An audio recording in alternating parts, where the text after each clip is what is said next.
everyone. What a great day is out there. But we've had another closing today. We want to talk to you about a few things that I think might be of some help to you or a family member or a neighbor that's selling. Paul, you want to introduce Debbie over there? Yes, this is our great friend and client, Debbie, and Danny. We love both of you guys. We've done several transactions. Debbie, how many have we done? 3 homes and a lot, so 4 as of today. Keep them going, keep them going. Keep them going, but I think that you're kind of done now, maybe for a while anyway. But let's talk about how we can help the public choose a realtor out there, and especially with what's coming up in August. I think this is very good information. It's the elephant in the room, and we need to address it right now. Mm-hmm. You want to ask Debbie about some of the questions about how we started with her. She became friend, but she became customer first, her and Danny.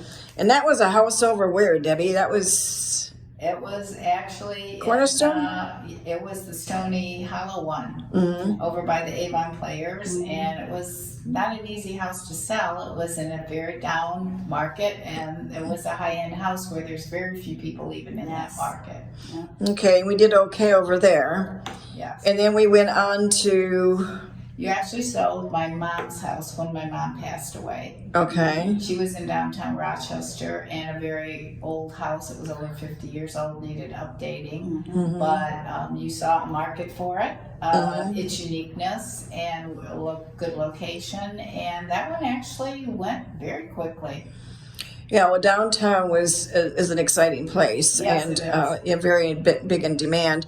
And then we went to Pebble Beach. Yes. Twin Lakes. Yes, I had a home and an adjacent lot, and we put them both up for sale.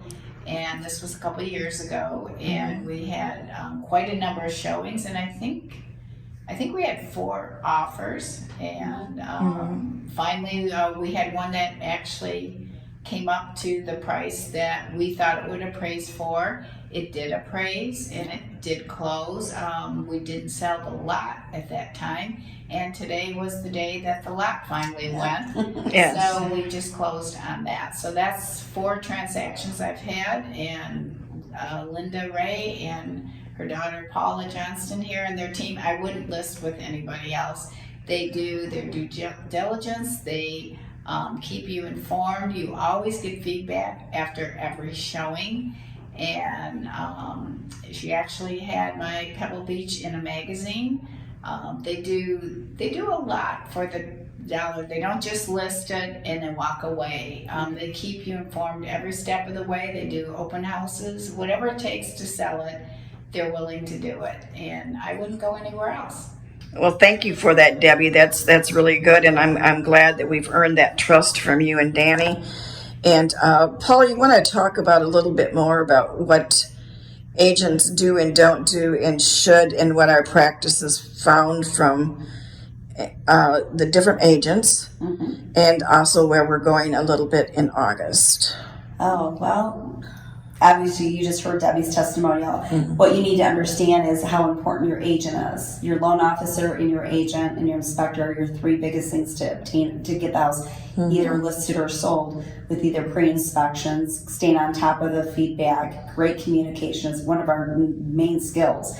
And you have to keep your pulse on the market to see what's going on. But the biggest transition that's going to be happening in August is, whether you're a buyer's agent or a listing agent, you're going to have to really work hard for your client to get them that home that they want. Should anyway. Oh, absolutely, but definitely it's going to be more apparent. You're going to see exactly accountable. What you do. Accountable. And they've got buyer's books that you can look at to understand. You have a lot of questions you should be asking that agent. How many houses they sold recently in the area? What is your marketing strategy? How do you help me find a home? You're flipping back and forth, the listing to the buying. But let's stick with the buying for a second. As a buyer's agent, you really need to go to bat for them and make sure that they have a buyer's agency signed before you ever step foot in the house, so they know what representation they have for you. 2, we need to know if we're working for the buyer or the seller. We need to make sure we have a good inspector in hand and have all these items in place for you to actually get the bid, win the bid, get through the inspection, the appraisal, and into the closing table.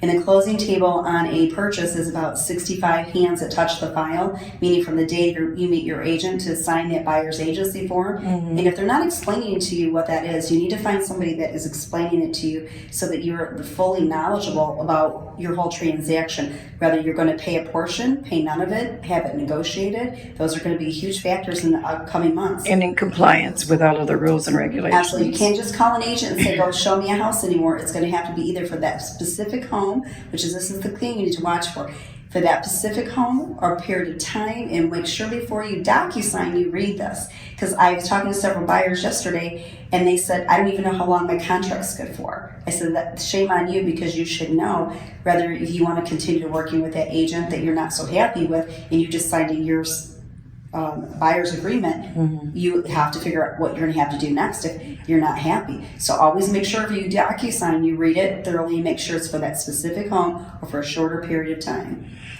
Well, that's good information, because I'll tell you what, we go through a lot of different closings, obviously, and we see so many mistakes, I'm going to say, or lack thereof care. Yeah. And yet we have wonderful, wonderful agents in our community that Yes, do we a do. very good job. Yes, we do. But this is going to weed a lot of that out, I think, and make people more accountable, and that's what we want to do. So if you have any further information, and if you didn't attend our seminar, I wish you'd give us a call and let us either have an interview with you. It's always wise, by the way, to interview at least 3 people. Yes. I also think that if you have live testimonials, it's better too, rather than just something on paper that doesn't perhaps explain exactly what that agent's all about.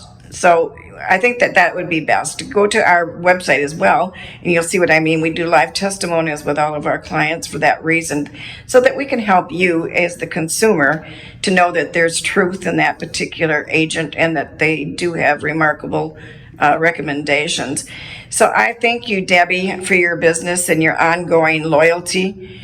And Danny, I love him, your husband, so much. And the fact is that now we've become a very good friend, and I love you for that as well. So thank you for doing so much business with us and staying in our life. Well, it's my pleasure. I enjoy your company, and I have great trust and confidence because I know you are on the details, and the details make the difference in whether it closes or not. So Absolutely. I am thrilled to have this final closing.